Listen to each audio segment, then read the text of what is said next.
5 termul ini pun gugur 2. Hanya tinggal Maret Samuel Sweken, Andi Kurniawan dan Lecumanan. Mereka ini yang mereka ajukan ini, Prof. Ini pasal-pasalnya tidak dipakai oleh jaksa. Jadi pasal-pasal ini iya termasuk 160 ke kami nggak ada, 27A nggak ada, 28 juga nggak ada. Jadi artinya mereka ini sudah merugikan negara, sudah menyulitkan polisi untuk membuat itu dan nggak ketemu.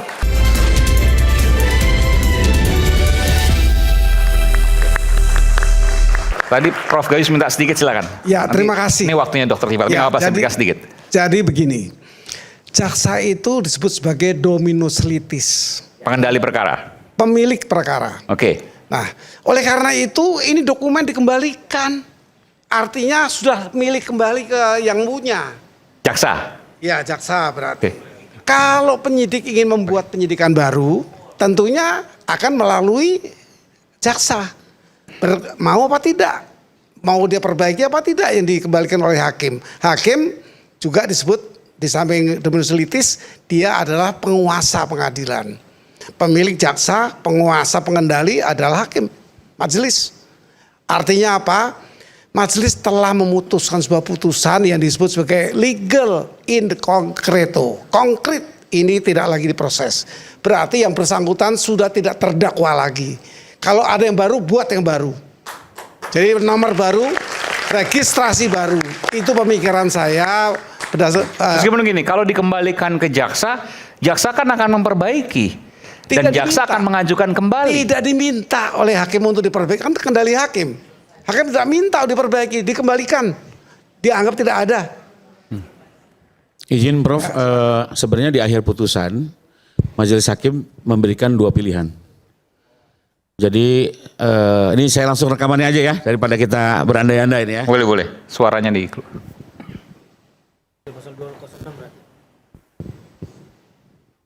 Demikian putusan yang diambil oleh majelis atas perlawanan dari terdakwa melalui tim advokatnya. Kepada penuntut umum bisa menggunakan ketentuan pasal 206 ayat 4 untuk melakukan perlawanan atau akan menggunakan pasal 75 ayat 4 KUHP.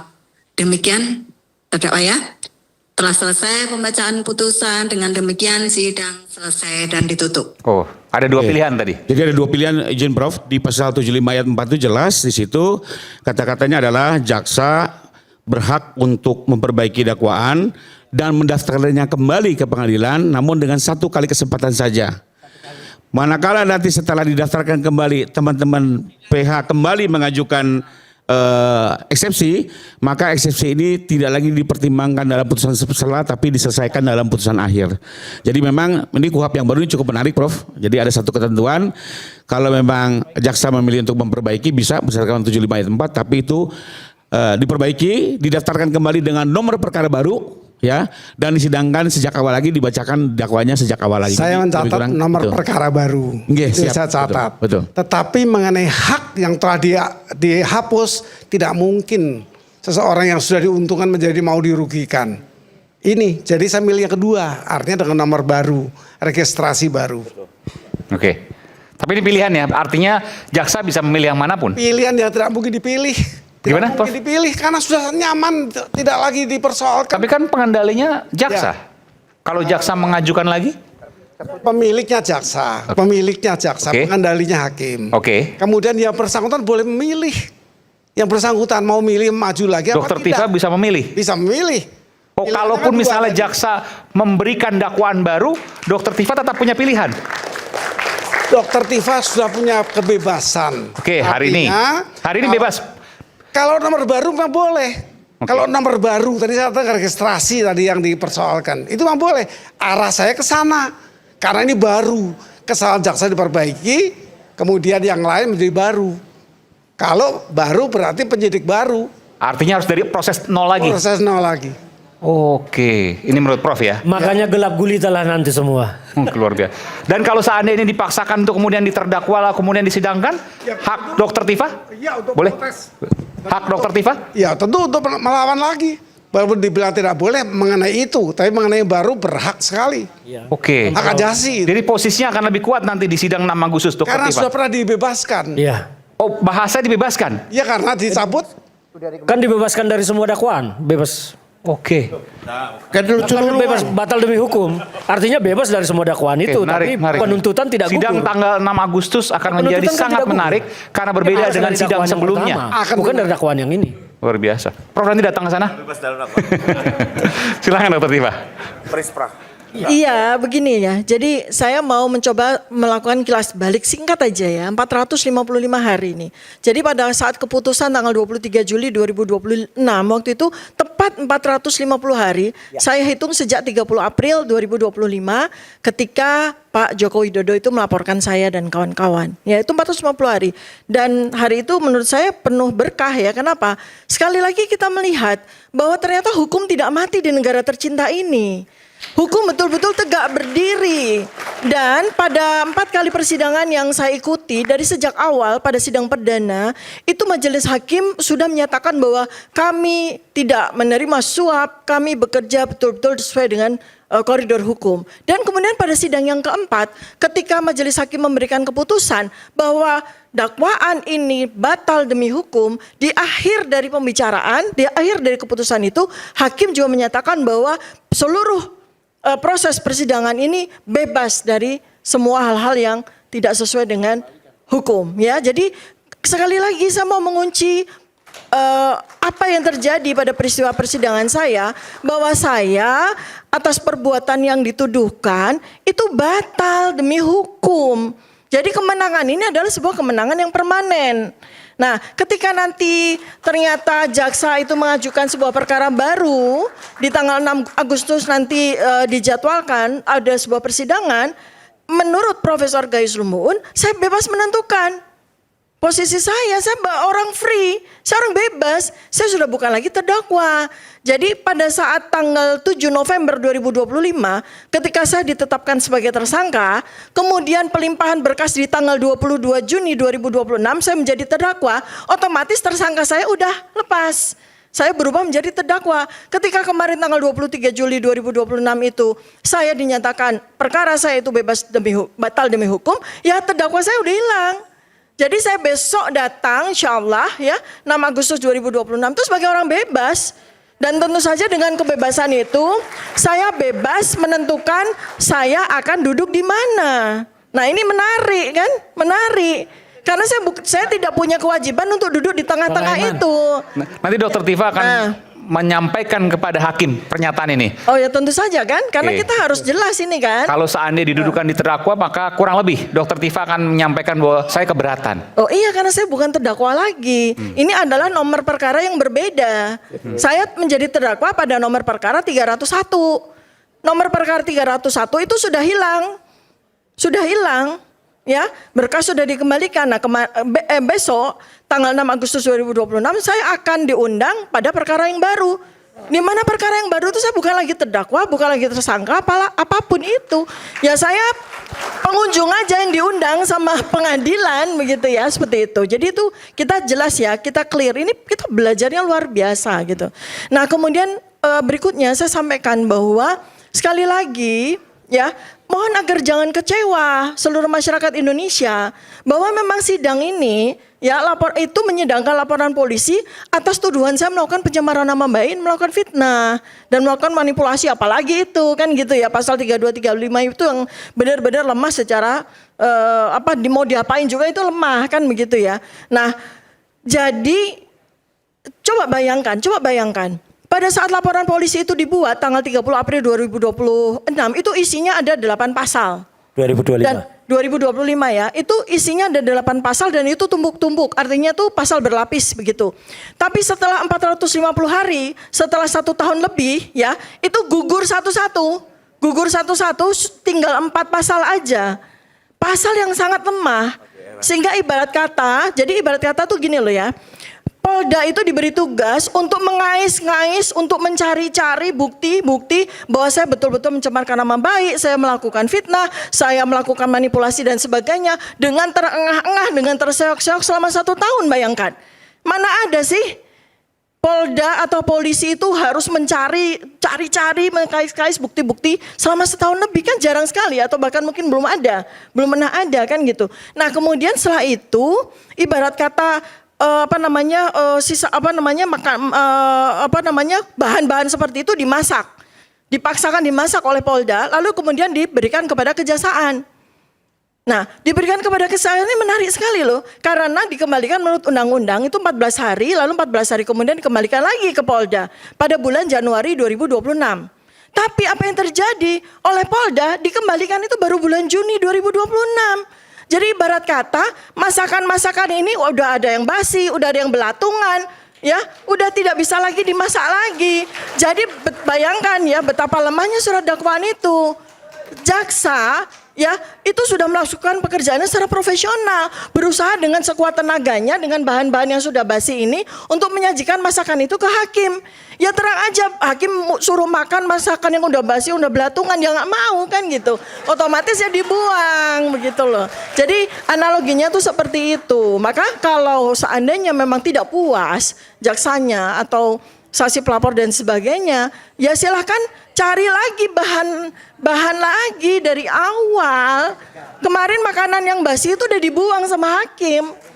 Cari masih segar, cari mulai dari awal gitu ya, seperti itu. Dan aduh alangkah sia-sianya ya, kita semua 280 juta rakyat itu udah tersandera loh selama setahun lebih, dan ternyata batal demi hukum. Masa iya kita mengizinkan sebuah proses dimulai lagi sementara bahannya kita sudah tahu kualitas bahannya seperti apa, ya. Saya tambahin sedikit Mas Aiman. Ya. Jadi supaya jelas ya, supaya detail yang sampaikan Dr. Tifa. Jadi ini memang konspirasi yang jahat sekali. Ya, yang lapor bukan hanya Jokowi waktu itu. Ditambah para termul. Tadinya ada 5 termul yang lapor, ada 5. Dan laporannya itu hanya di Polda Metro Jaya. Tapi ada di Polres Jakarta Selatan, ada yang Polres Jakarta Depok dan lain sebagainya. Pasal-pasal yang tadi disebut yang Dr. Tifa 8 itu termasuk diantaranya adalah 160 tadinya. Ada 160. Selain 310, 311.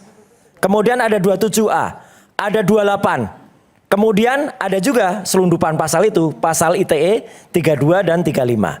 Nah, seiring dengan pasal-pasal itu menjadi mati dan menjadi belatung tadi, kata Dr. Tifa, 5 termul ini pun gugur 2. Hanya tinggal Maret Samuel Sweken, Andi Kurniawan dan Lecumanan. Mereka ini yang mereka ajukan ini Prof, ini pasal-pasalnya tidak dipakai oleh jaksa. Jadi pasal-pasal ini iya termasuk 160 ke kami nggak ada, 27A nggak ada, 28 juga nggak ada. Jadi artinya mereka ini sudah merugikan negara, sudah menyulitkan polisi untuk membuat itu dan nggak ketemu. Makanya layak mereka itu sekarang ada terus terang. Tadi siang saya ke Pengadilan Jakarta Utara untuk menggugat salah satu dari termul-termul ini. Mereka melakukan tuduhan atau merasakan keterangan palsu di dalam akta. Ya, itu karena apa? Termasuk juga gugatan pidananya. Saya masukkan di Polda Metro Jaya. Sudah dari salah satu dari termul-termul ini. Artinya apa? Ini yang sudah dilakukan selama sekian hari ini, bahkan sekian tahun ya. 455 hari ini saya dan Dr. Tifa, ya kami tinggal 2 karena yang satu sudah jadi pengkhianat, sudah jadi zombie itu ya. Ya itu akhirnya apa? Akhirnya jaksa harus bekerja keras. Dan memang sekarang kalau perkara Dr. Tifa ini kan sudah berubah jadi 301, kemudian sudah menang. Ya, kemudian akan direvisi jadi 354. Nah ini kan belum tentu bisa jalan itu 354 tuh enak aja gitu ya. Dan kemudian hal yang sama juga yang terjadi pada saya gitu. Jadi artinya enak aja gugatan saya itu sebenarnya sama dengan Dr. Tifa dakwaannya sudah dimasukkan Prof. Tapi kemudian ditarik lagi mau diganti gugatan yang baru. Lah ini kan itu tentu saja nanti saya tidak akan bocorkan di sini ya gitu. Mas Gafur nanti juga akan sampaikan sebagai kuasa hukum saya. Tapi artinya ini ada yang menarik karena tadinya itu sudah di register, kemudian ditarik lagi, kemudian dimasukkan lagi. Tapi saya ada hal yang lain. Ini mungkin teman-teman perlulah tahu. Memang sejak awal sebenarnya Dr. Tifa itu tenang saja. Yang ditarget itu saya kok. Ya, gitu. Tahu dari Jadi mana Mas Roy? Apa? Tahu dari mana? Tahulah gitu. Tahu Kan yang lah. tersangkanya berdua. Iya. Bahkan ada 5 lagi. Betul, tapi kan ini memang betul mungkin dugaan dari Mas Ferdinand sahabatku ini mungkin nanti akan benar. Ini akan disalah, tapi belum tentu untuk saya besok. Putusan selanya. Bukan salah. Dakwaannya pun belum tentu akan salah. Dakwaannya bisa detail banget nanti. Ya, dan belum tentu putusan salah saya diterima. Karena memang yang ditarget itu kan seksi itu ya. Jokowi lawan Roy Suryo gitu kan seksi. Ya kan gitu. Jadi satu demi satu, one by one. Wah, tapi saya akan tetap lawan itu dan kita akan bongkar ijazah palsu itu. Itu. Izin Bukannya menanggapi, Bang Aiman mau menanggapi Oke, tadi soal sedikit deh, silakan. makanan belatung nih ya. Justru kalau saya berpikir yang sebaliknya. Buat saya justru laporan yang disampaikan Pak Jokowi ini berjalan sebagaimana mestinya. Tidak ada intervensi yang dituduhkan, diatur solo lah, apa ini itu segala macam, itu hipotesa semua terpatahkan. Kenapa? Faktanya LP-nya Pak Jokowi oleh jaksa di P19 kan. Artinya jaksa sempat melempar kembali yang tadi disampaikan kepada kepolisian. Saya minta dilengkapi. Artinya apa? Nggak ada kekuatan. Kita melaporkan seperti rakyat biasa. Ya. P19 silakan dikoreksi, bahkan banyak petunjuknya. Polisi harus bekerja keras atas permintaan jaksa. Itu proses itu kita lalui. Ya, sampai akhirnya jaksa yakin. Ya, setelah yakin pun juga masuk diuji eksepsi dikabulkan. Ya. Jadi nggak ada tuh terus Bang Roy mengajukan pra peradilan dikabulkan gitu ya. Artinya ini proses yang berjalan seperti biasanya gitu. Nggak ada kekuatan mengatur remote ini itu. Pak Gayus kan pengalaman. Berarti kan ini sesuatu yang normal. Pak Jokowi melakukan upaya hukum sebagai warga biasa. Beliau meninggalkan sebagai pernah menjadi presiden apapun itu. Beliau pun nanti dipanggil akan hadir di pengadilan. Artinya betul-betul ini adalah permohonan seorang warga negara yang memohonkan keadilan. Tidak ada kekuasaan, tidak ada intervensi, tidak ada pengaruh apapun, semua berjalan bergulir, bahkan terjadi check and balances yang begitu keras. Baik di pra-peradilan, baik di eksepsi, termasuk di P19. Jadi hipotesa yang selama ini diatur-atur solo, di remote, menurut saya semua rakyat bisa membuktikan. Nah terus terakhir, terlepas dari euforia kemenangan apapun, saya tetap menghormati Bang Akatiri. Beliau sudah memenangkan eksepsi, akhirnya mau dalam kacamata saya ada, beliau sebagai advokat sudah menjalankan tugas check and balances dengan baik dan mengkoreksi dakwaan. Dan kita harus apresiasi apa yang dilakukan oleh Bang Akatiri. Ya, saya harus mengatakan itu fair ya. Tapi apapun juga, putusan setelah itu bukan putusan akhir. Ya, saya kalau ada argumentasi putusan seolah menjadi putusan akhir, kok saya jadi kebingungan lagi ya. Dari 35 tahun yang lalu saya belajar. Putusan selah bukan putusan akhir. Iya, Dan putusan selah. Namanya juga putusan akhir, putusan selah. Putusan selah itu putusan di tengah-tengah dan dia tidak menentukan sebagai kunci akhir. Nah, dengan segala fenomena yang ada, buat saya ini bagus sekali. Ini check and balances ya. Saya ingin juga proses hukum ini berjalan normal, profesional, objektif dan diawasi oleh rakyat. Tapi sebelum ada putusan akhir yang berkekuatan hukum tetap, menurut saya kita jangan dulu mengesampingkan praduga tidak bersalah, termasuk juga praduga bersalah. Jadi menurut Anda menjadi status proses hukum Dr. yang Tifa masih terdakwa? Yang bicara ini kan KUHP bukan saya.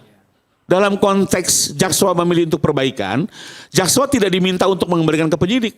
Kata KUHP sini jaksa cukup memperbaiki dan mendaftarkan kembali untuk disidangkan. Ini kata pasalnya. Tidak memberikan pilihan kepada Dr. Di Tifa? KUHP loh yang ngomong ya bukan saya. Ini memang ketentuan baru loh. Di KUHP lama nggak ada seperti itu. Makanya kembali lagi kita sama-sama belajar, kita sama-sama melihat. Oh begini aturan mainnya, bahkan di ultimatum cukup sekali saja gitu ya. Ini Bang Ferdinand juga sudah baca mungkin ya. Artinya ya kalau menurut saya beliau nanti tetap dipanggil sebagai terdakwa. Tapi kalau memang confident tidak merasa sebagai terdakwa ya mau ngomong ke saya aja. Cuma saya khawatir nanti malah terjadi upaya paksa gitu ya. Karena dianggap ini panggilan liar, sidang liar gitu kan ya. Saya maaf ya, dari tadi itu sebenarnya Mbak Rifa itu banyak sekali menyampaikan sesuatu yang sangat keliru ya. Cuma saya karena kayaknya hari ini kan dikasih waktu lebih banyak gitu.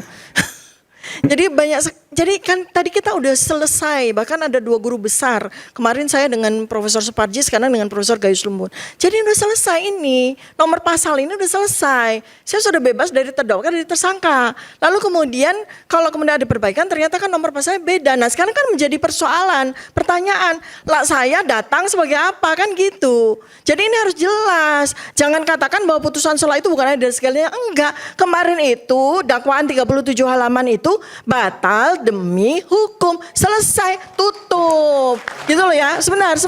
Kasih kesempatan saya untuk bicara, boleh? Ya, sebentar, izin sebentar supaya nyambung ya. Jadi yang saya perlu klarifikasi lagi ya, bahwa ketika kami berdua bertiga, tapi yang ketiga udah nggak ada gitu ya.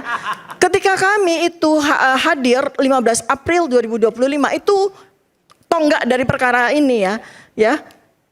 Saya perlu koreksi. UGM tidak mengeluarkan satu lembar pun dokumen termasuk ijazah. Sampai dengan hari ini UGM tidak pernah mengeluarkan satu lembar pun dalam bentuk ijazah, dalam bentuk apapun. UGM sama sekali tidak pernah mengeluarkan. Rektor UGM ya, walaupun 3 kali memberikan informasi sebagai sebuah konferensi pers, tetap tidak pernah menunjukkan dokumen. Beliau hanya mengatakan secara naratif. Jadi sampai dengan hari ini UGM tidak pernah menunjukkan ya ijazah apapun itu. Jadi ini supaya betul-betul clarified ya, supaya tidak keliru. Jadi sampai dengan hari ini ketika kami datang ke UGM, kami berharap UGM memberikan setidak-tidaknya ada sebuah fotokopi yang mereka pasti punya. Ternyata enggak, sama sekali sampai dengan hari ini. 3 kali saya hitung rektor UGM itu memberikan informasi, bukan klarifikasi, informasi yang terus-menerus dikoreksi sama beliau. Ya, ingat baik-baik, pertanggal 22 Oktober 2022 waktu itu, pertama kali rektor UGM itu menyebutkan Insinyur Joko Widodo. Ya, adalah lulusan Fakultas Kehutanan UGM tahun 2022 Oktober, saya ingat sekali. Lalu kemudian di tahun 2025 itu 2 kali dikoreksi sama beliau sendiri yang bersangkutan. Ya, jadi beliau sudah tidak lagi menyebut Insinyur Joko Widodo. Ada ya rekamannya, tapi beliau sebut sebagai Saudara Joko Widodo. Coba lihat nanti rekamannya. Di bulan Oktober 2025 dan November 2025, bahkan tanggal kelulusannya saja dikoreksi sama beliau. Jadi ketika konferensi pers Oktober 2025 menyebutkan yang bersangkutan Saudara Joko Widodo itu lulus bulan Oktober 1985. Lalu di bulan November 2025 beliau konferensi pers lagi dikoreksi lagi. Saudara Joko Widodo lulus bulan November 1985. Berarti ada 2 orang Joko Widodo dong. Mana ada Joko Widodo lulus 2 kali, kan nggak mungkin. Jangan-jangan ada 2 Joko Widodo. Sedikit. Ya, kembali lagi ini kan sebenarnya ya argumen-argumen yang serpihan yang dibangun, tapi kan kembali lagi tidak bisa mematahkan bahwa ijazah itu dinyatakan oleh IGM diterbitkan, dan jangan lupa ijazah itu berkali-kali dilegalisir. Artinya apa? Berkali-kali UJM melihat ijazah itu dan melakukan penguatan dalam bentuk legalisasi. Sampai terakhir kemarin pun yang tadi abang lihat kan, waktu serah terima berkas kok ada legalisir yang baru. Itu permintaan penyidik untuk membuktikan bahwa UGM tetap mengesahkan keberadaan ijazah tersebut. Arti legalisir apa sih? Bahwa penerbit mengakui apa yang dilegalisir adalah sah sesuai produknya. Oke, kita bicara legalisir nanti selepas jeda. Saat lagi kami akan segera kembali.